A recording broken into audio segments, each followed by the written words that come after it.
I noticed around a lot of the forums, a lot of the Facebook groups that I belong to, I keep seeing the same questions pop up. I mean, even a few minutes before I jumped on here, I was just scrolling through aimlessly through Facebook as one does when they should be doing a million other things. And I see that popping up all over the place. But I do that, and people are like, that's awesome. How do I get one of those? How do we get involved with this? So I thought, well, maybe I should write a book about that, because I thought, well, who the hell am I? You know, having that imposter syndrome, which I think I'll always have for life. What do I know? I thought, well, maybe I know a lot. You know, I don't know somebody that's maybe, you know, been doing this for 50 years, but I know a lot for somebody that's been doing this for about 20 years. You know, and I thought, let's do it. I publish for, you know, most of my reviews now are in Cemetery Dance, or I'm getting paid professionally through Rue Morgue magazine doing that, various other places, Apex. So I thought, okay, I know how to get published in those. So I wrote a book about that, and then when I presented it to Crystal Lake, they decided, let's do it. Welcome to the Stark Reflections on Writing and Publishing podcast. There has never been a better time for writers. More information, options, and opportunities are available to you, but navigating these requires insight. Join Mark Leslie Lefebvre as he draws upon more than a quarter century of experience as a writer, a bookseller, and a trusted book industry consultant to explore and reflect on the writing and publishing landscape to help you make informed choices on your writer journey.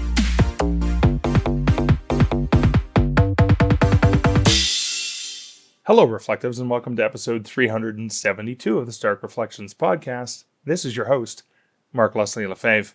In today's episode, I have an interview with Rick Hipson, a seasoned genre reviewer and interviewer with over 2 decades of experience in this field. We talk about his work and his new book, A Reviewer's Guide to Writing Book Reviews and How to Get Paid for Them, and so much more.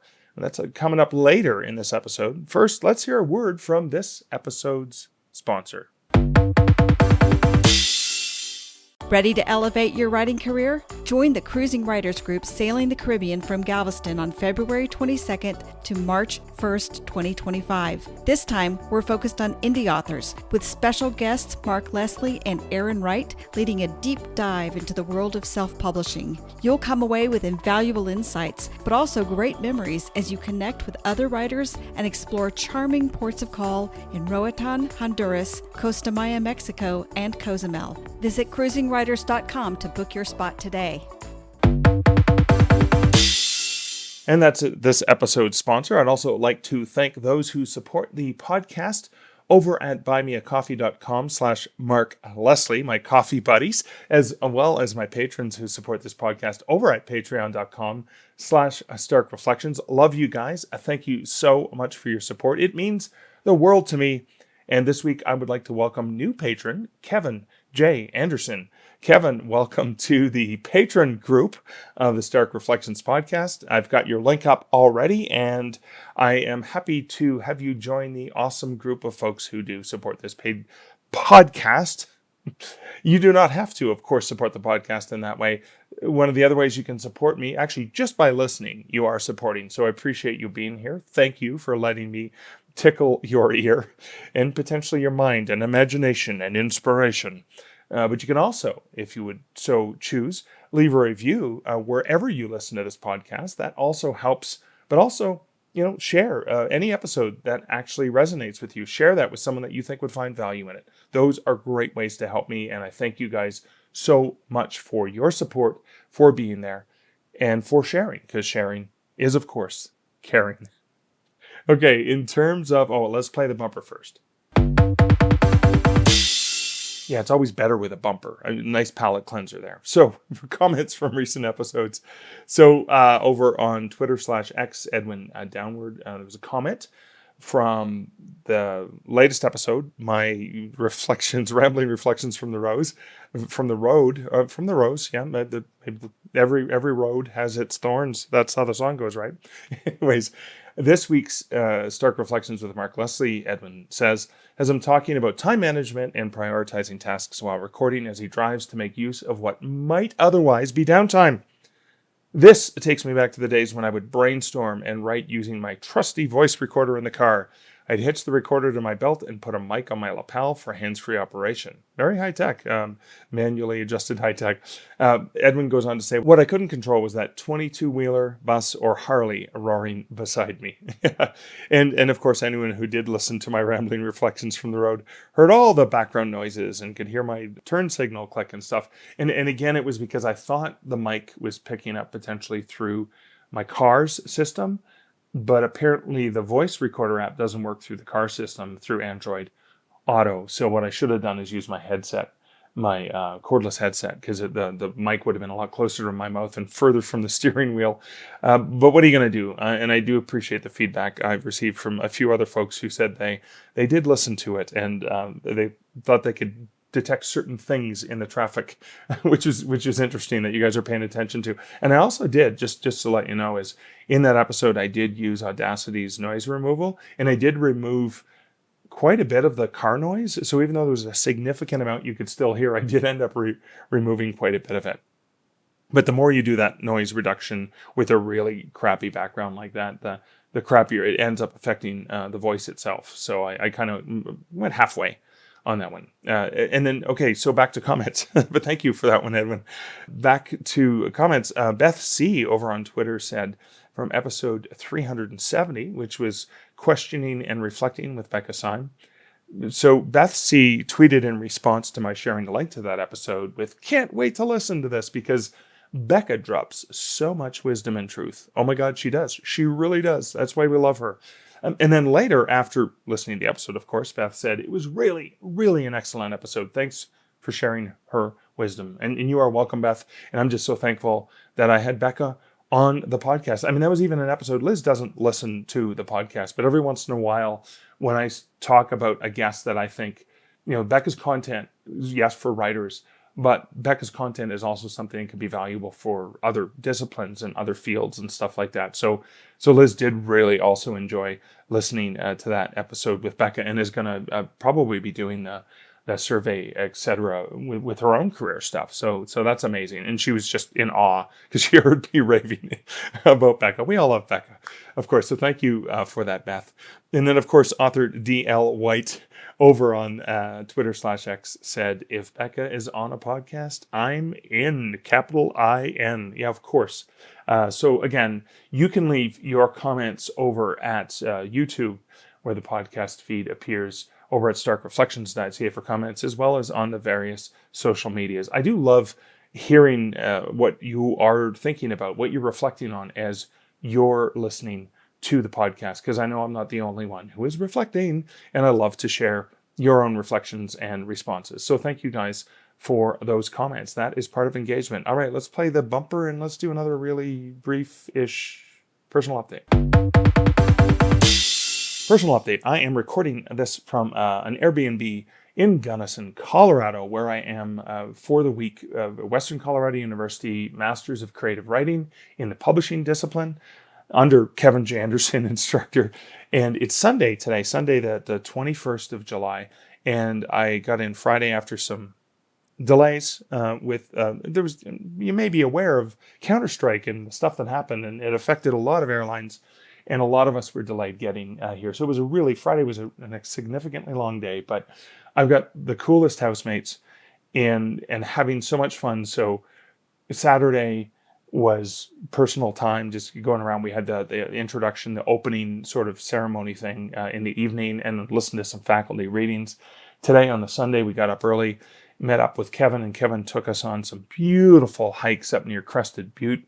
Absolutely gorgeous landscape. Colorado is such a spectacular state, and it's such a highlight. And I went to Secret Stash Pizza, some of the best pizza I have ever had, and not just because they have skulls and they use a skull for their logo, but just some great pizza, great staff, great atmosphere, and with a really amazing people. And that's the thing about this week. Yes, I'm getting my master's in publishing. Yes, it's great. I'm learning all kinds of things. But I get to spend time with some of the most amazing, creative, and insightful people working in the creative aspects. And of course, we got the amazing, wonderful folks in the publishing program, my cohort and a new cohort that's coming in first year. Kevin calls the new people coming in the Padawans, and we are the Jedi this year because we're the graduating class. and but also the people in the other cohorts, the nature and the screenwriting and the genre fiction, the other cohorts are amazing, and I recognize several faces from last year, and it's like a homecoming. It's really amazing. I know this week is going to be over before I know it, and so Sunday we have the rest of the day is just free, so I'm getting caught up on a whole bunch of work I have to do, running the bestseller list report for Draft to Digital, the top selling indie authors, which we post to the blog every Tuesday, and getting a bunch of other background work done, working with several clients and stuff like that. And then, of course, probably meeting up at the brewery tonight to have some drinks, etc. But that's why I'm getting this podcast done today. So it's going to be a fantastic, incredible week with some amazing, truly awesome people. I am so lucky, so privileged that I get to experience this. And I'm just looking forward to enjoying this week, of course. And of course, by the time you hear the next episode, I will be married. Liz and I finally tying the knot, finally getting hitched on the 10th anniversary of our first date on July 29th. So I'm pretty excited about that. Just to make it official. I mean, it's been official. We've been together for 10 years, but just to have that little, that symbol. And I think symbols are important. I was talking to someone last night about Todd Hernon. He has a great book called, of course I'm drawing a blank on it. It is called The Alter Ego Effect. And I think I've talked about it several years ago on this podcast, but it's a book I'm probably going to want to reread. I'd love to see if I get Todd to come on the podcast. Just absolutely, the symbols are so important. And it's part of our branding as authors as well. So anyways, yeah. Having that symbol and having that process, I think, is really important. Just like, I guess, this piece of paper and this hood I'm going to get from the program, and we can't knock those symbols, because a lot of those symbols, they mean a lot. We put a lot into them. We invest a lot into those things. I mean, it's why skulls are part of my brand as a urban fantasy / horror author, and I see skulls as life in many ways, or a reminder of life, and how it all ties us together. We all have them. They're all under our skin. No matter what's on the surface, no matter what's in our heart, we have that in common. And we have that, to paraphrase Rush, we're only immortal for a limited time. So the great Neil Peart wrote that in a lyric. But anyways, so I'm looking forward to this amazing week. I hope you are soaking up and relishing in whatever is going on in your week, and enjoying the moments for what they are, because they are so fleeting. Very soon I'm going to be sad because I'm not going to get to hang out with these people on an ongoing basis, but I will have these amazing, cherished memories forever. All right. That's it for the introductory matter. I'm going to roll that longer bumper, and you're going to get to listen to this interview with Rick. Hey, Rick, welcome to the Stark Reflections podcast. Hey, thanks very much, Mark. It is an honor to be here, my friend. Well, it's good to have you on. After all the conversations that we've had about writing and publishing over the years, it's great to have you on the podcast. And so, I mean, one of the excuses, I always like to have a good excuse, and that's a book you have coming up, but I don't want to get to the book yet. This is a teaser. Ha ha ha ha. So who is Rick Hipson, and how did he get into the writing world? Man, that's a good question. So we've got 45 minutes, right? Yeah. It's something that I've always just been into. I mean, I always joke around. I say I got my first book tour ever when I was in, it was either grade 2 or grade 3, where I used to love to read, love to write stories as well. So I remember I got my first stint at writing. I think it might have been my version of a gingerbread man story. Yeah. Kind of thing. And then I got a chance to read that in some other classrooms. Again, it was like grade 2 or grade 3. It's, might as well be the same thing back then. And yeah, I've always just been absolutely fascinated and intrigued by stories, by words, getting to know people, getting to know characters. Right. And as far as the horror bug, which is kind of my bag, although I definitely read outside of the genre as well. I think you kind of have to. I mean, there's some Yeah. fantastic stories that you'd miss out on if you're stuck to one genre. But that said, I think I first came across my first love of horror when it came to vampires. Reading all the nonfiction, quote unquote nonfiction stuff I could find about vampires, and eventually read Dr. Jekyll and Mr. Hyde at a very young age when I probably shouldn't have read that. And that from then on in, I think I was about 9 years old, and I picked up that book from my local library, and that was it. I was hooked. I needed to read all the stuff I could.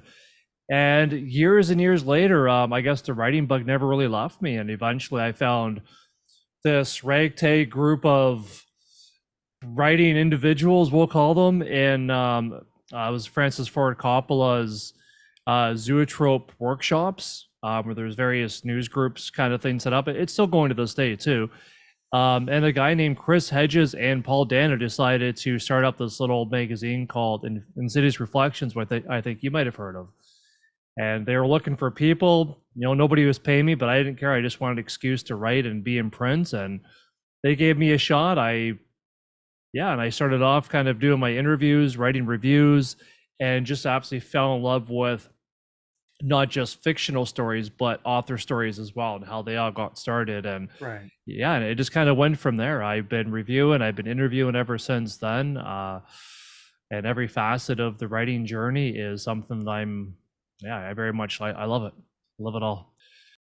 So Insidious Reflections. So they've, like a lot of the places I've written for back in the day, they're now dead, unfortunately. Yeah. For no fault of my own, I'm sure, allegedly. So that's kind of cool. So how did you get started? So with Insidious Reflections, how did you get started? Was it an upstart and you were one of the people involved as they were putting it together, or were they established or close to established and you said, hey, I'd like to contribute X? Sure. No, good question. So they had been already established. So at that point they were digital only.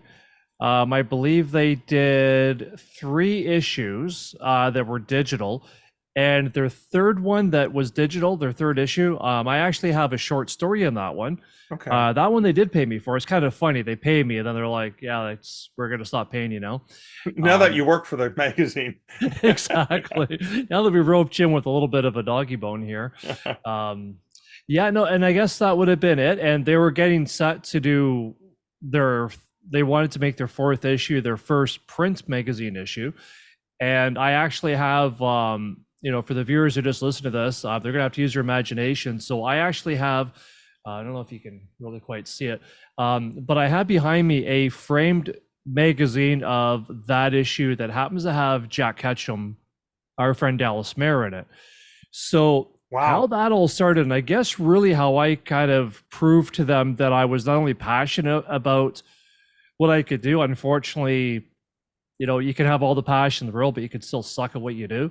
So I guess I sort of proved my chops a little bit to them, because, and we're going to have to dig through the memory bank here a little bit, but I can't remember the name exactly, but she used to have a thing called the Red Light District, where she would have, and I say she as if I remember her name, but I don't. I'm sure it'll come to me after we hit stop at this chat.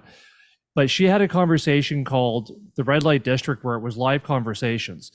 And she knew everybody, I swear, at that time who was up and coming, Jack Ketchum being one of them. So she said, hey, doing a conversation with Jack Ketchum. It was actually Chris Hedges that mentioned this to me.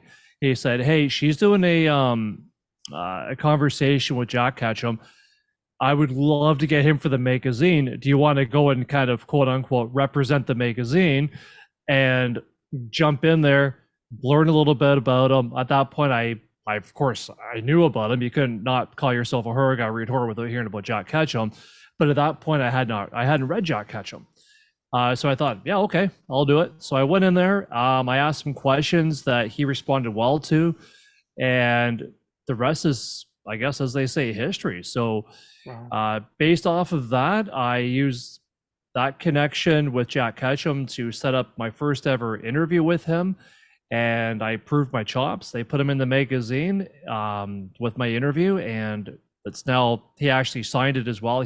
So it was a limited edition magazine, which is fantastic. So, and it still holds up as one of my favorite conversations I've ever had with an author. I mean, it's doesn't hurt that it was Jack Ketchum was my first author interview. And actually, I'm going to stop myself because, again, going through the memory bank, so I should have wrote down some notes. I should have figured you'd ask me some origin questions. I believe it was actually, that was my second ever interview that I did, because there was one before that somebody approached Chris. So they also had, there was an online portion of their magazine as well. I mean, everybody had a blog back then. So they had a blog where they would post up interviews, and there was a person named Chris Sievertson, where I don't think he did too much, but he did a short film called, what the heck is it called now? Sometimes They Come Back, I want to say. I might be getting that confused with the short film adaptation, one of Stephen King's books. But it was something to do with that. Paul Krafka was in it. He played Jason Voorhees, I want to say, from Friday the 13th Part 4 was in it. And I actually interviewed him. He was my very first ever interview, but then late great Jack Ketchum was my first ever author interview, and I was like, all right, that's it. I'm in on this interview thing. Let's see how far I can take it. So the first author interview is with an author of the magnitude and the impact that Jack Ketchum has had on the horror industry. Yeah. I guess that means from that point on, there's very few people you can interview that make you nervous, right? Yeah, I mean, I was pretty terrified. That's not necessarily true. I think I get a little bit nervous with absolutely everybody I've interviewed, whether it's their first time doing an interview. Maybe they've just, wrote a thing, and they're probably more nervous than me. They've got a lot more at stake than I do, just asking a bunch of questions. But then I find as I get into it, the nerves just go out the window. Yeah. Certainly with Jack Ketchum, and I just want to, for the record, to make it very clear to everybody listening to this as well, that all credit goes to him. I mean, that's just the kind of guy that he is. And there was a lot of great authors back then. One that we just met recently, actually, John or Little was a part of that. And they didn't care if you were Joe Blow from the block and you just decided that you want to try this whole writing thing out. Yeah. They were there to support you no matter what. They just thought, hey, here's somebody that's going to help to kind of raise the tides in this whole horror genre thing that I've invested my entire life into. Right. Kudos to you. I'm going to do whatever it takes to help you out. And that was just the kind of guy that Jack Ketchum was through and through. Yeah. So supportive of everybody, from the big guys to the small guys, and everybody in between. He was just a number one support system. No, I know. I remember when Richard Lehman agreed to let me interview him, a nobody, interview him for, and it ended up being the last interview he had done.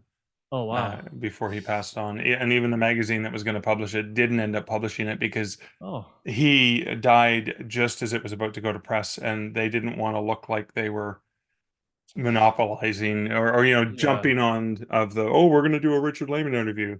That's fair. Cheesy, and eventually published it because I just it was his last interview, and I adored him, and I wanted people to get and this was was the old AOL online, like the sort of text message email interview kind of thing back and forth.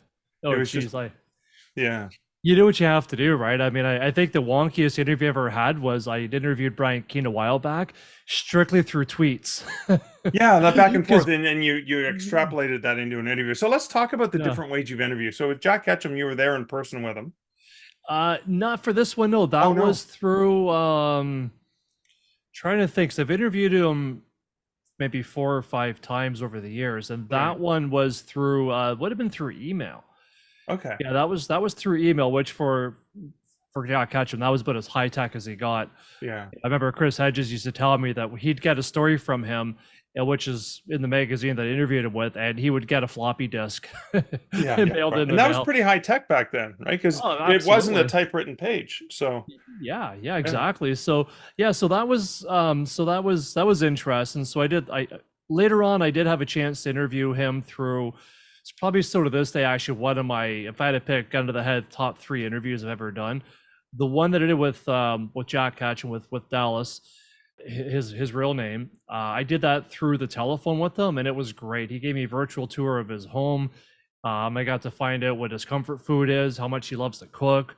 Wow. All these little knickknacks are all throughout his house you wouldn't expect a guy of his horror caliber to have. So that was pretty interesting. Most of the interviews I've had, I mean, I'm one of those people where anywhere, anyhow, you know, if somebody's willing to let me pick their brain, I'll do whatever it takes. Yeah. Most of them I would say have been done through emails. When I get a chance to do it through the phone, that's always the best because I find, as I don't have to tell you, transcription sucks. You know, it doesn't matter if you're transcribing something from, you know, Stephen Kane or Clive Barker or, you know, pick your hero, and you're still buzzing from it.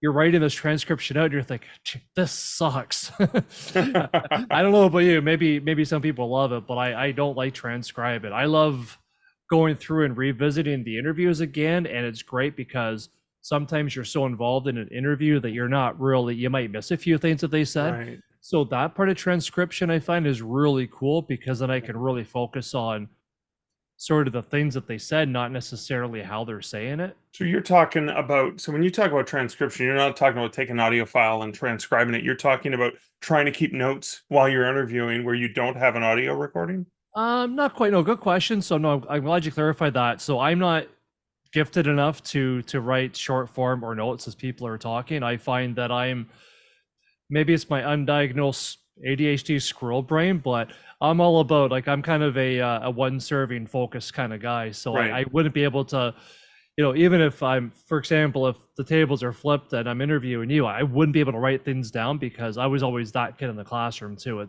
I'm either listening to you or I'm writing things down. It's a very one linear kind of thing for me. Okay, so you're talking about post-interview, listening back to the interview, Exactly. and then transcribing it. Now, so for the interviews, I'm just curious about them because Sure. there's different approaches. There's the Q&A word for word actual transcription of the audio.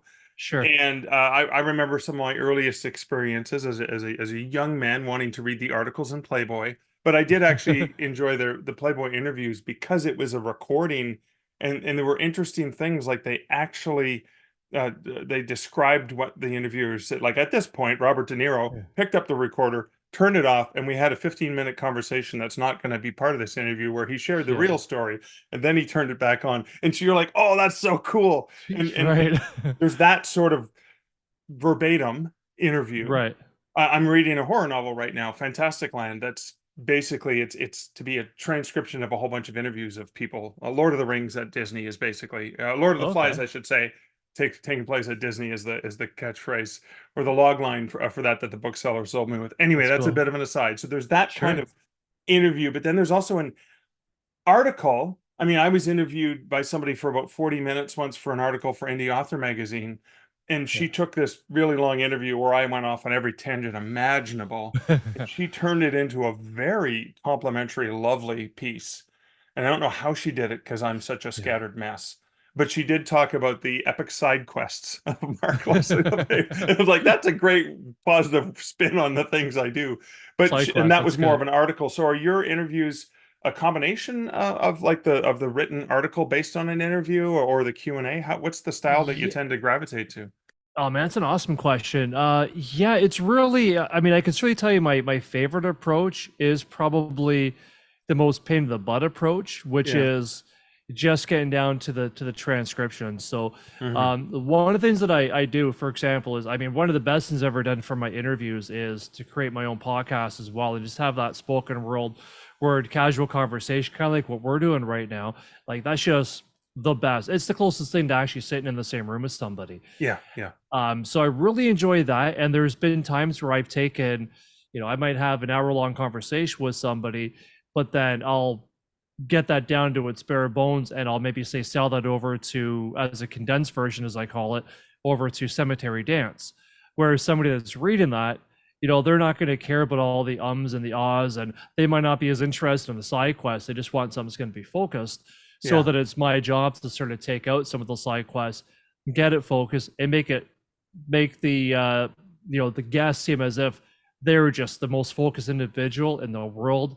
Everything was written down. They knew exactly what they wanted to say and how they wanted to say it, and make them shine. And then I actually kind of learned that a little bit from, I had an amazing opportunity to chat with Frank Darabont over the phone. And we had a long conversation. So just for people who aren't familiar, Frank Darabont is the Walking Dead guy, right? You got it. Yeah, he's I mean, like, among other things, but that's what he's probably most well known for the average Joe. I would say so, sure, especially now that he's he won his lawsuit, so now I guess he's able to maybe talk about that stuff. I think he's now pursuing, what the heck is it? He's going to be writing the next Stranger Things series, apparently. I don't know if he's going to do all the episodes, but I read an article that he's going to be involved with that. Wow. What I chatted with him about at the time is his involvements with Shawshank Redemption, The Green Mile, and how we got those suckers made.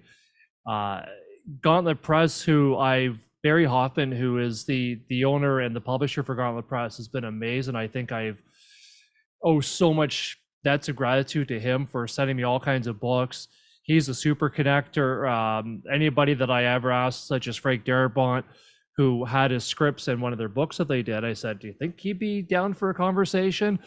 And he's like, you could always try. Here's all the content information.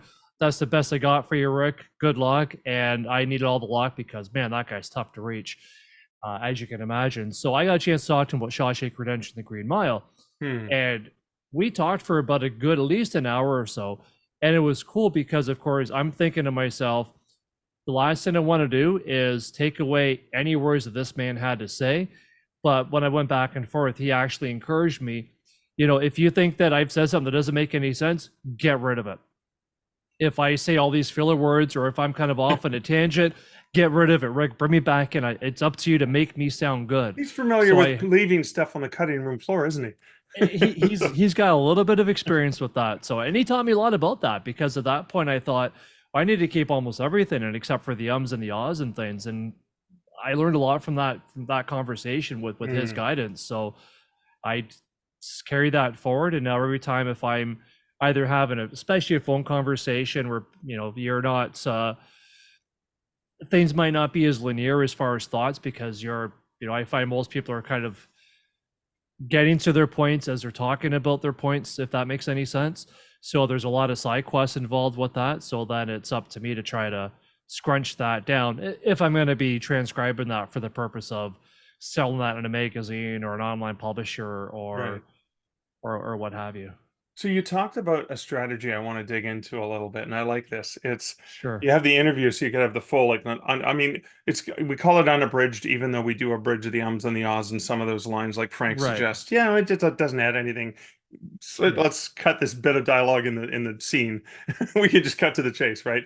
But it's like the unabridged version of the interview, and then there's the shorter summary article or whatever. So you can potentially, I'm a big fan of leveraging your IP in multiple ways. So you can take one piece of IP of property that you put together and spit out a few different things potentially, right? Yeah. Oh, I'm all about double dipping. I mean, I don't know if anybody watching this, listening to this is a Seinfeld fan, but there's a famous episode about, thou shall not double dip food. But what I find when it comes to writing, and like you said, any kind of IP, if you can dip that thing 10 times and get paid 10 different ways for the same thing, do it. Yeah. Do it. You're fan. I think people will thank you too, because not everybody's all flocking around the same water cooler waiting for the next bit of, juicy stuff that's going to come pouring out. You got to put it where people are, and whatever style people want to ingest it, get it everywhere. Okay. So let's dig into, so you have a book, it's coming out on July 26, 2024. And the book is called Reviewer's Guide to Writing Book Reviews and How to Get Paid for Them. Tell us a little bit about this book. I think we know what it's about. For those here, I know, right? So that's the cover for those that are watching, if you do that. It's kind of funny. One of the authors I'm actually reading right now, Eric LaRocca, he gets ribbed a little bit because it's almost his titles are almost a story unto themselves. Yeah. So I feel like I kind of stole Eric LaRocca's thunder on that title. But hey, come on, the search algorithms. If someone's looking for a reviewer's guide to writing book reviews and how to get paid for them, the answer is in the title. Exactly. So it's coming out July 26th by Crystal Lake Entertainment, which are absolute. I couldn't ask for a better group of people to work with. Right. I think they're absolutely fantastic, and it's almost not to poo-poo on self-publishing, but which is how I was going to start off with this. But then I talked to an author friend of mine she's much smarter than I am, suggested, unless that's my ultimate goal is to be the best self-publisher I can be, she suggested to start at the top of the list and work my way down. So I think I sent it to maybe the top 5 guys. You have to have an agent to get involved with them. So my top was Crystal Lake Entertainment. Okay. I'd reviewed lots of books for them before. I've interviewed some of their authors, so I thought at least they'll know who I am. You know, so they'll be able to call me by name when they say no. Well, you had an existing relationship with this publisher, so that's an important thing, right? I did, absolutely. And it's interesting too, because I feel like to tell you about that book, I need to tell you about another book. So I was putting together a collection of all my interviews and reviews and all that kind of stuff. And the owner of Crystal Lake, Joe Meinhardt, he lives out in South Africa. So I originally pitched him this collection, and he said, absolutely, I remember you talking about that collection. Yeah, and he wanted to take a look at the first third of it. I mentioned I'm going to have some people in there such as Frank Darabont, so I got his attention, and he's like, I want to look at that. So that's a massive endeavor. However, this one here, I basically wrote this in about 2 weeks, and then it took me about maybe another couple of weeks after that just to kind of lock everything down, make it as clear and concise and fat-free as I could get it. Right. And then I said, Joe, while I'm working on this, I also happen to have this, because I noticed around a lot of the forums, a lot of the Facebook groups that I belong to, I keep seeing the same questions pop up. I mean, even a few minutes before I jumped on here, I was just scrolling through aimlessly through Facebook, as one does when they should be doing a million other things. Yes. And I saw somebody saying, what's an arc? How do I get them? And I see that popping up all over the place, where, I like to show off my arcs. I'm sorry if that, if that makes anybody jealous. And but I do that, and people are like, that's awesome. How do I get one of those? How do we get involved with this? So I thought, well, maybe I should write a book about that, because I thought, well, who the hell am I? Having that imposter syndrome, which I think I'll always have for life. And sorry, my cat is deciding to be part of the show here. Well, the cat heard arc and thought, oh, because it's raining right now, they wanted to jump into your arc. But that's not the kind of arc we're talking about, right? No, it is. And yeah, she has a habit of arcing her behind and sticking her butt in everybody's face. She did that on one of my podcasts, stuck her butt right in the camera. It was great. Oh, come on. That way everyone gets to see your cat's butt. Because what's greater than your cat's butt, Well, exactly, right. Then they could see if I'm feeding her properly, how it's looking. And it also made for a really funny graphic that I posted up in place of her. Of course. Her butt. Attack of the One-Eyed Cat. That's awesome. All right, so we're talking about Crystal Lake Publishing and working with with them. So it's cool. So they decided, let's take a look at that. That's something. I knew that they had something similar to that, and not so much similar to that, but I knew that was something they were really invested in doing, which was creating workshops. They have a cool online portal called Shadows and Ink, where Joe is trying to get additional workshops and essentially support systems and support tools to help out other authors and other writers. Right. So I thought this could be a great tool for him to do that with. And then going back to me thinking about originally writing that and thinking, what do I know? I thought, well, maybe I know a lot. I don't know somebody that's maybe, been doing this for 50 years, but I know a lot for somebody that's been doing this for about 20 years.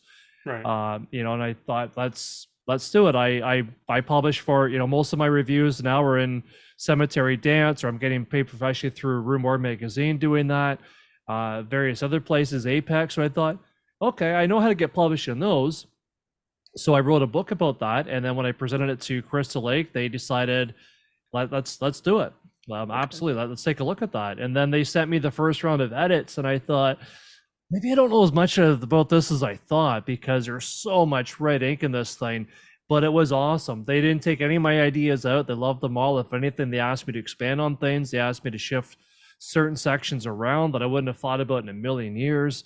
I learned I have a lot of habits of putting, for example, that and which, and, all those things that actually make it a good reading experience for people to get my ideas across the way that I want them to be brought across. And that's kind of how that turned out. And now they're going to be published that July 26th. Oh, that's awesome. So it's going to be paperback, ebook. What formats are they going to be available? So it's going to be in paperback as well as digital as well. So they're going to be doing both of those mediums. And I'm also going to be speaking to their Shadows and Ink I don't know what to call it. I'm going to call it a portal. It's separate from their main thing, but you can Yeah. access it online as well. It's free to get in there, but then they have a paid tier as well. One of the things that I'm going to be doing, probably later on today, actually, is starting this, is I'm going to be outlining a PowerPoint presentation for this.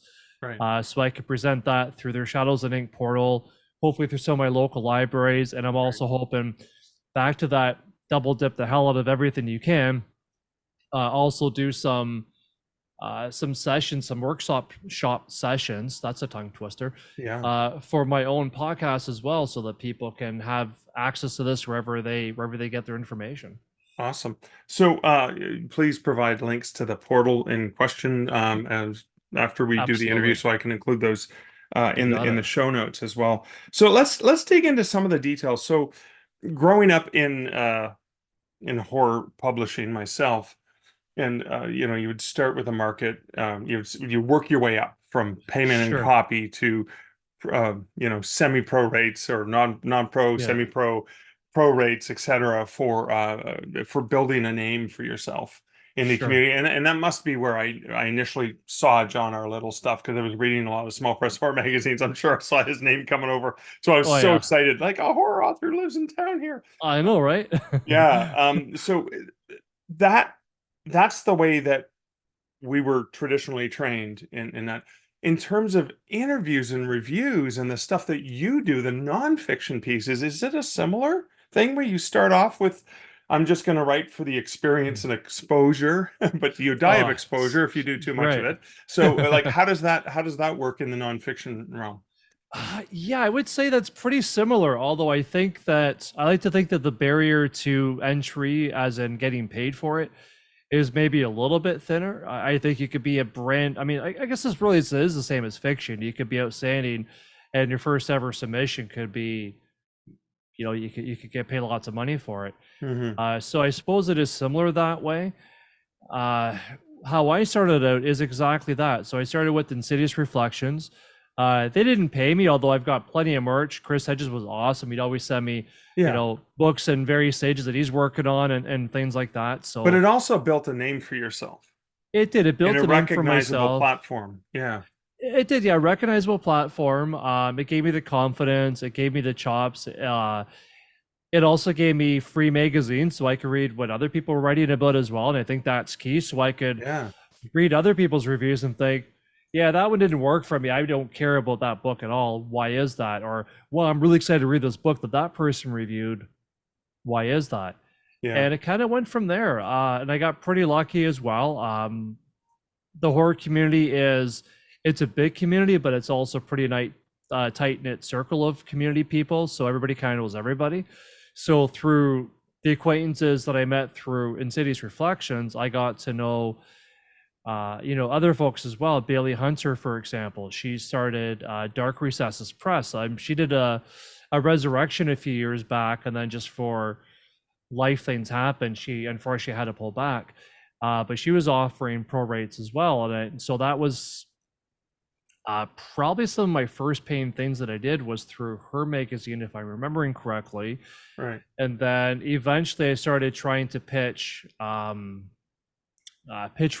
So Monica Kubler is an incredible editor to work for. She actually wrote, I can't believe, I don't know, maybe she was having an afternoon cocktail or something. I caught her at a vulnerable time, but I asked her to do an introduction for me because I couldn't think of a better person to do it for, an introduction for my guidebook.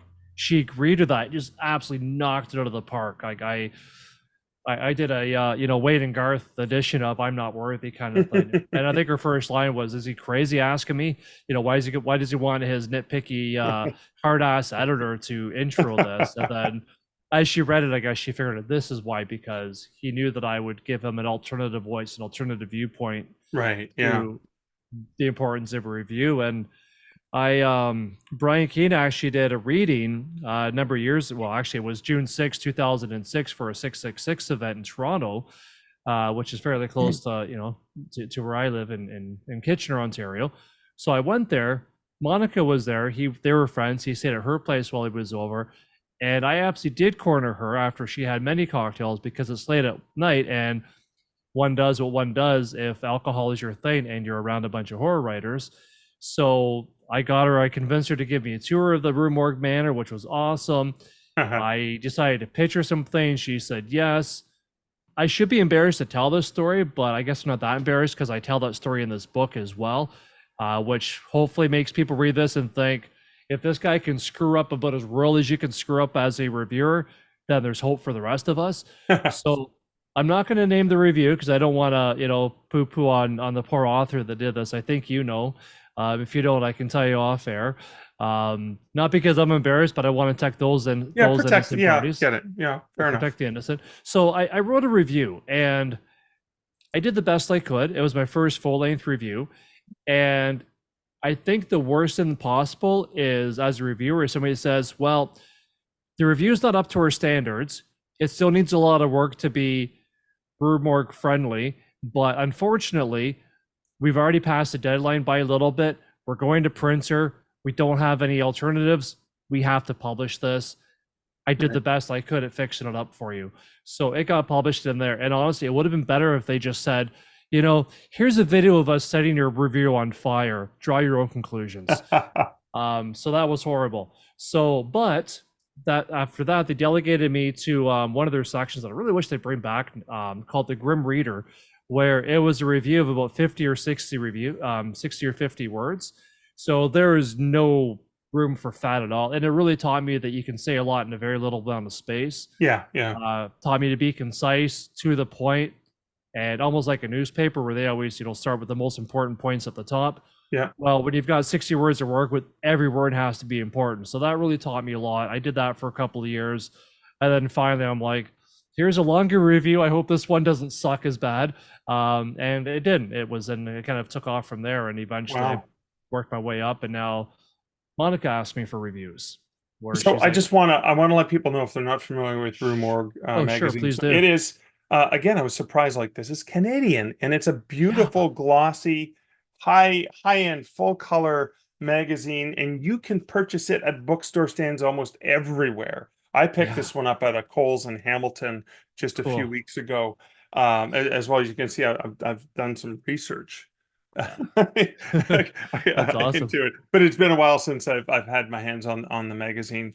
So that's so you're working with a bunch of different magazines like that. So let's talk a little bit about that. So you were at World HorrorCon 2006, and that's where you established these in-person contacts. I mean, how important then are the in-person contacts? Because there's magazines. You're talking to Crystal Lake Publishing. You said South Africa. Yeah. Right. Did you ever meet Joe? It's Joe. Not yet. Joe Meinhardt. So I've never met him. I don't know if it's in his cards to do an American or North American tour. Yeah. Kind of thing. I hope so. It'd be fantastic to do that. And he's got his team is sort of all over the place as well. But I think he's got some mostly in the States. I might be their only Canadian guy. Yeah. I don't know. That's a good question. But to answer your question about the in-person thing, I think that's invaluable. You really just can't put a price on that. I went to my first. Really, I only went to two conventions that were out in Toronto. The Fan Expo, which Rue Morgue Festival of Fear is a part of that. Now I don't know if they're a part of that anymore. I feel like I should have that answer, but I don't think they are. I think now they're focused on, they sponsor Frightmare at the Falls, which is on the Canadian side of Niagara Falls. Yeah. And then they also have a Festival of Fear that they do out in Vancouver as well. So I went to two of those. That's actually where I met Jack Ketchum in person for the first time. That's where I met Greg Lamberson. If anybody is into B movies, he's the king of that. Slime City Cult Classic. And he's working on Frenzy Moon right now. So I'm so looking forward to that. So that's awesome. And I mean, he did, I think I'd mentioned Cemetery Dance as one that Richard Chismar runs that I do. They get a lot of my interviews, my reviews. I actually do a weekly interview column with, or used to be weekly, but I pull back to bi-weekly because life happens, called What Screams May Come. And so I do that stuff, and I completely lost my train of thought. Oh yeah, real people. Yeah. I mean, they're all real people, but you mean real in-person contact. Exactly. So I mean, that was invaluable.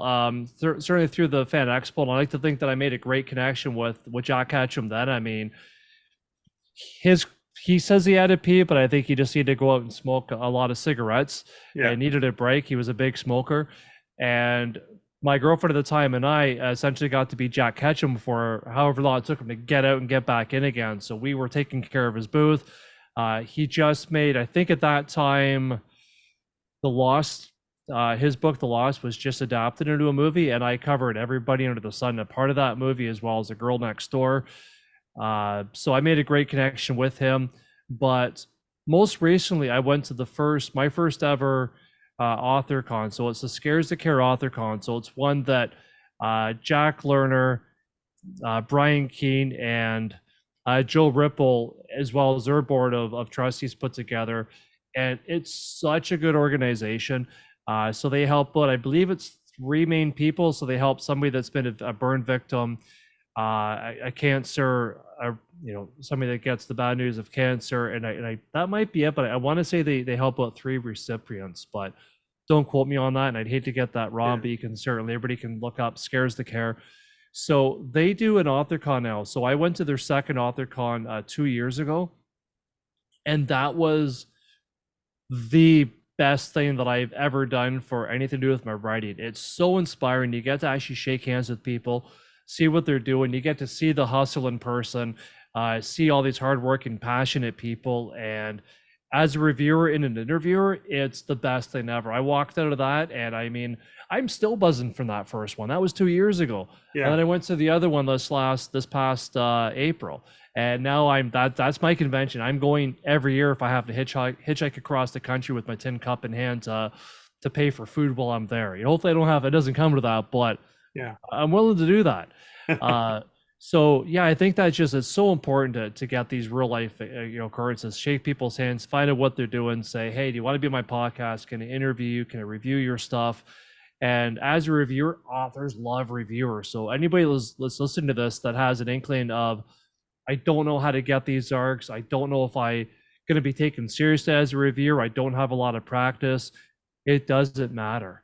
Join Facebook groups. The Books of Horror, for example, is a big one. I think, when I first started, there were about 10,000 strong. I think they might have been going up to I think they were hitting 10,000 when I first went there, because I got to chat with RJ Rolls, who founded the Books of Horror.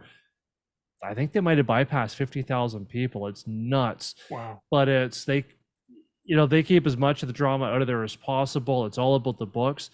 And there's so many fantastic indie horror authors out there that if you're willing to read their books, and you're going to, maybe put a review of what you thought on Amazon, on your own personal blog, maybe you've got somebody that's going to pay for your review, or just publish your review pro bono.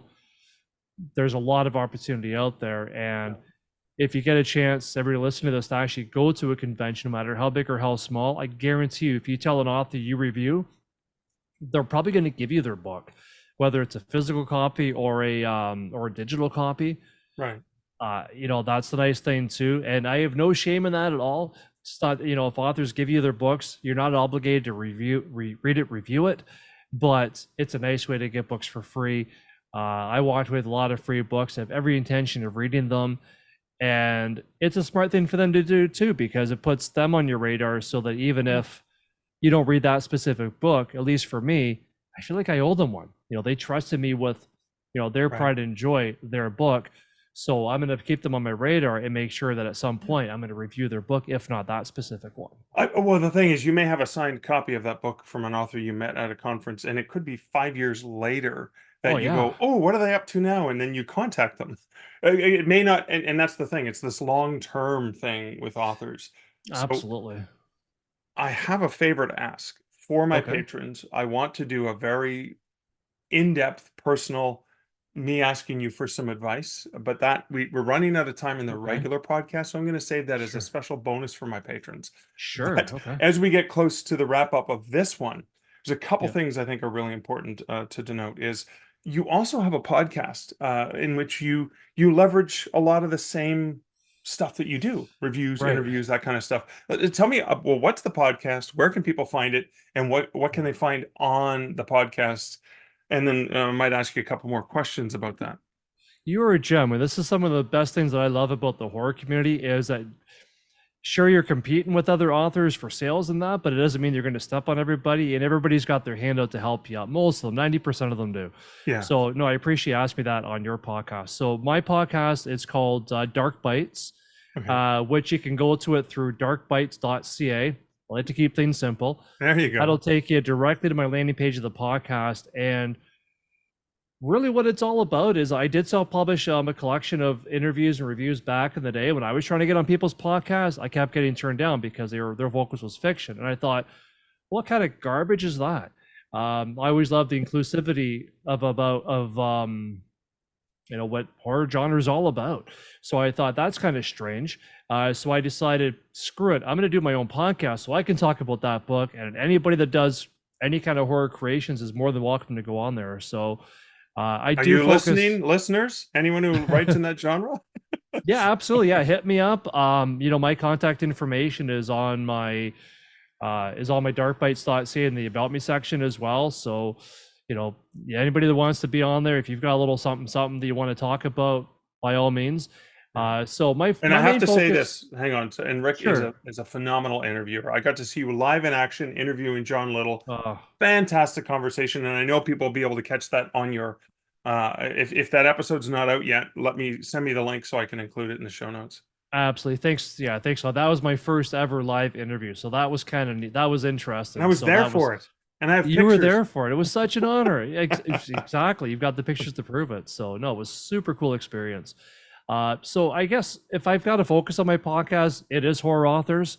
But I've certainly had, Lynn Hansen, who is a phenomenal book cover artist. I've had her on there. I've had various editors, Lindsay Smith, for example. She's been on there. I've had S.C. Mendez. He is an incredible publisher. I've had him on there talking about how he does things. I've had various filmmakers on there.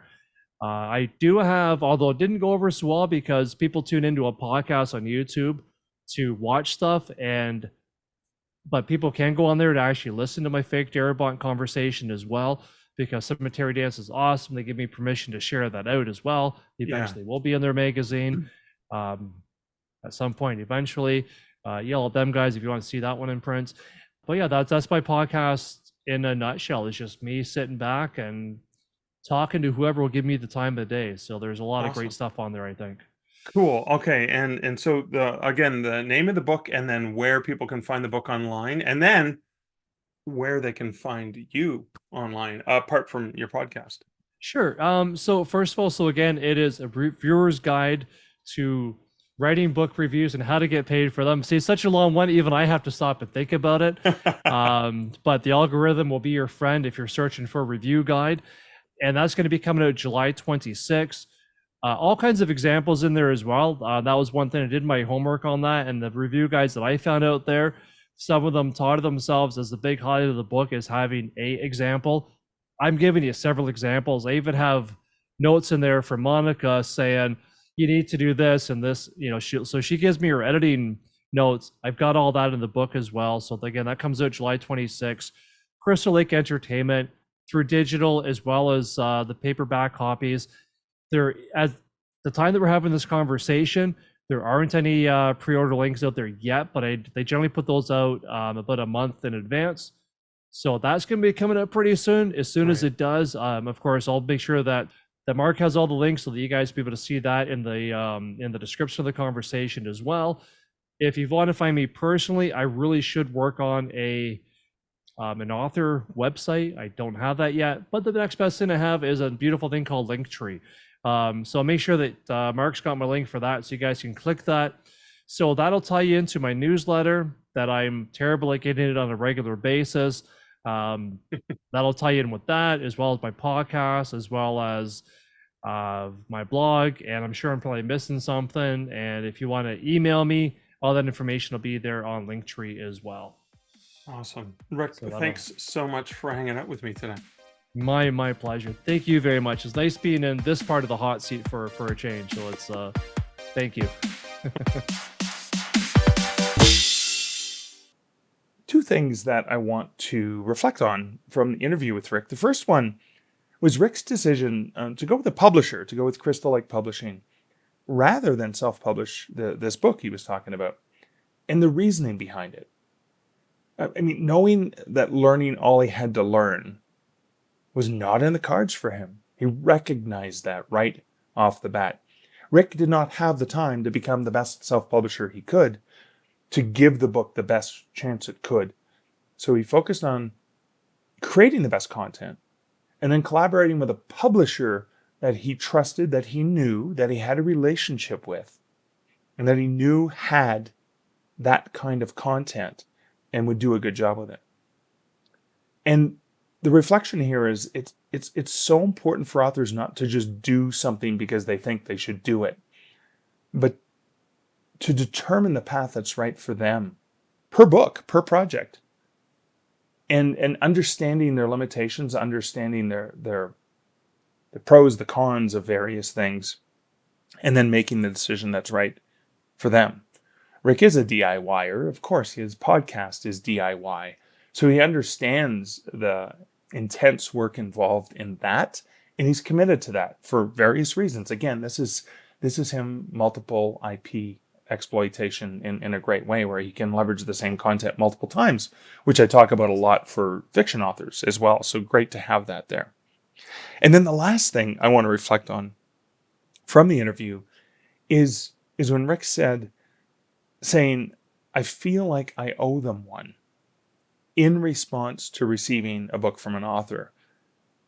Even if it's not for the particular book that was handed to him as a potential reviewer or interviewer, it may not be for that book, but it's for something else in the future.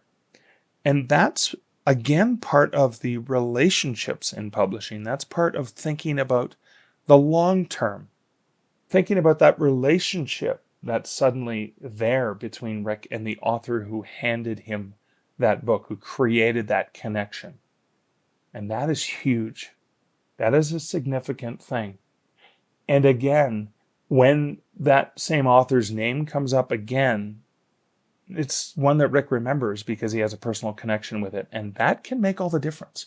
That one connection from the past can lead to something bigger in the future when we think long term, instead of just thinking in the short term and looking at our dashboard today and did I sell a book? And that's something that I've lived with for a long time, and I try to encourage authors to think about. And to think beyond, of course, just the sales, but to think about what those relationships can actually mean, because they are an integral part of our entire industry, whether you're in indie publishing or traditional publishing. Probably more relationship-based opportunities in traditional publishing, but it does not mean that similar opportunities do not exist in indie publishing. So that's it for the reflections. As a reminder, I will be pushing out this week, of course, podcast for patrons only in the audio feed there, and that will be me pitching Rick my forthcoming book coming out in the fall. And so you can kind of watch me fumble and stumble and go through that whole process. We just kept recording after we ended this interview, and I just said, okay, I'm going to pitch this to you, and what's it like, just to give you the opportunity to see what that's like. That'll be in the patron feed. And again, a thanks to my patrons, but also a thanks to all my awesome listeners. Thank you for being here. As I mentioned, that's the end of episode 372. And so, until next week and until episode 373, this is Mark Leslie Lefebvre wishing you great writing and good Stark Reflections. Thank you for listening to the Stark Reflections podcast. You can find show notes for each episode at starkreflections.ca.